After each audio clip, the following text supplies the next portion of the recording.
Hi friends, வணக்கம் and welcome to எங்கள் வீட்டு சமையல்.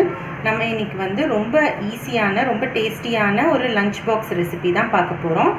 அது வந்து தேங்காய் பால் சாதம் இல்லைன்னா தேங்காய் பால் பிரியாணின்னு சொல்லுவாங்க. வாங்க வீடியோக்குள்ளே போகலாம், எப்படி பண்ணலான்னு பார்ப்போம். இந்த தேங்காய் பால் சாதம் வந்து ரொம்ப டேஸ்டியாக சுவையாக இருக்கும். இது செய்கிறதுக்கும் ஜாமானும் கம்மி தான் உங்களுக்கு.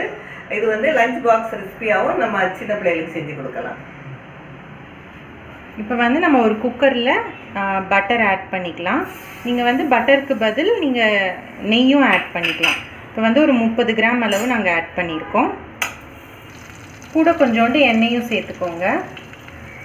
இப்போது தாளிக்கிறதுக்கு வந்து பிரிஞ்சி இலை, ஏலக்காய், பட்டை, கிராம்பு, சோம்பு, அதுக்கப்புறம் கல்பாசி, மராத்தி முக்கு அதெல்லாம் வச்சு தாளிச்சிக்கோங்க.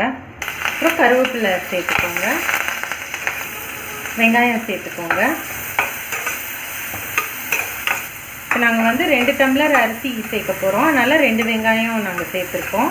இந்த தேங்காய் பால் சாதம் வந்து ரொம்ப சுவையாக இருக்கும். இதுக்கு வந்து இப்போ வெஜிடேரியன்ஸாக இருந்தால் தொட்டுக்கிறதுக்கு வந்து மஷ்ரூம் கிரேவிலாம் இருந்ததுன்னா நல்லாயிருக்கும், இல்லை பன்னீர் கிரேவி இருந்தாலும் நல்லாயிருக்கும். நான் வெஜிடேரியன்ஸ்க்கு வந்து பெப்பர் சிக்கன் கூட சாப்பிட்டிங்கன்னா ரொம்ப சூப்பராக இருக்கும். வெங்காயம் வதங்கினோன்னே 2 ஸ்பூன் இஞ்சி பூண்டு பேஸ்ட் ஆட் பண்ணிக்கோங்க.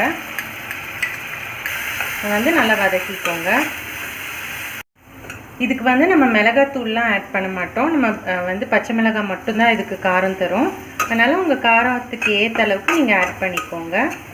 நாங்கள் வந்து ஒரு 5 பச்சை மிளகாய் ஆட் பண்ணியிருக்கோம் 2 டம்ளர் அரிசிக்கு. கொஞ்சோண்டு புதினா கொத்தமல்லி தழை ஆட் பண்ணிக்கோங்க. இப்போ நம்ம வந்து பாஸ்மதி அரிசியை ஒரு 20 நிமிஷம் தண்ணியில் வந்து ஊற வச்சுருந்தோம். அதை வந்து நீங்கள் போட்டுக்கோங்க. இப்போ வந்து அரிசிக்கும் நம்ம வந்து தண்ணிக்கும் எவ்வளோன்னா 1க்கு 1.5 மடங்குன்னு நம்ம வந்து ஆட் பண்ணோம். இப்போ இந்த தேங்காய் பால் சாதத்துக்கு வந்து நம்ம ஃபுல்லாக தேங்காய் பால் தான் விட போகிறோம். ஸோ 2 டம்ளர் அரிசிக்கு நம்ம வந்து 3 டம்ளர் தேங்காய் பால் ஆட் பண்ணியிருக்கோம். இப்போ நீங்கள் வந்து இதை கிளறிட்டு உப்பு காரம்லாம் செக் பண்ணிக்கோங்க. இந்த தேங்காய் பால் சாதத்துக்கு பார்த்தீங்கன்னா நம்ம வந்து தண்ணி ஆட் பண்ணக்கூடாது. அதுக்கு பதில் தேங்காய் பால்லையே இந்த சாதம் வெந்தால் தான் அந்த டேஸ்ட் நல்லாயிருக்கும். ஸோ வந்து நம்ம வந்து தேங்காயிலேருந்து பால் எடுக்கும்போது 1ஆம் பால் 2ஆம் பால் வரைக்கும் எடுக்கலாம். அதுக்கு மேலே எடுத்தோன்னா ரொம்ப தண்ணி ஆகிடும்.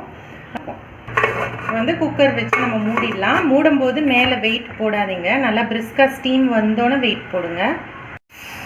பிரிஸ்காக ஸ்டீம் வந்தோன்னே வெயிட் போட்டுட்டு ஸ்லோ பண்ணிவிடுங்க. ஸ்லோ பண்ணி ஒரு 10 நிமிஷம் கழிச்சு ஆஃப் பண்ணிங்கன்னா உங்களுக்கு குழையாமல் நல்லா உதிரி உதிரியாக வரும். இப்போ வந்து நம்ம ஆஃப் பண்ணிட்டோம். நம்ம இதை திறந்து பார்ப்போம்.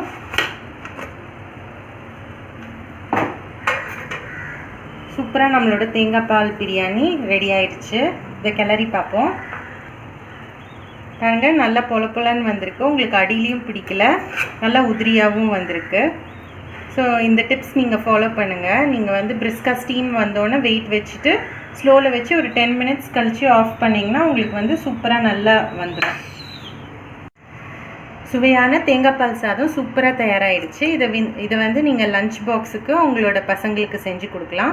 தொட்டுக்கிறதுக்கு வந்து பொட்டேட்டோ ஃப்ரை ஸ்கூலுக்கு கொடுக்குறதா இருந்தால், வெஜிடேரியன்ஸாக இருந்தால், சப்போஸ் வீட்டில் செய்கிறதா இருந்தால், நீங்கள் நான்வெஜ் சாப்பிட்றவங்களா இருந்ததுன்னா நீங்கள் வந்து சிக்கன் தொட்டு சாப்பிட்டா சூப்பராக இருக்கும். ஸோ நீங்களும் ட்ரை பண்ணுங்கள். ட்ரை பண்ணிவிட்டு உங்களோட ஃபீட்பேக்கை எங்களுக்கு கமெண்ட்ஸில் போடுங்க.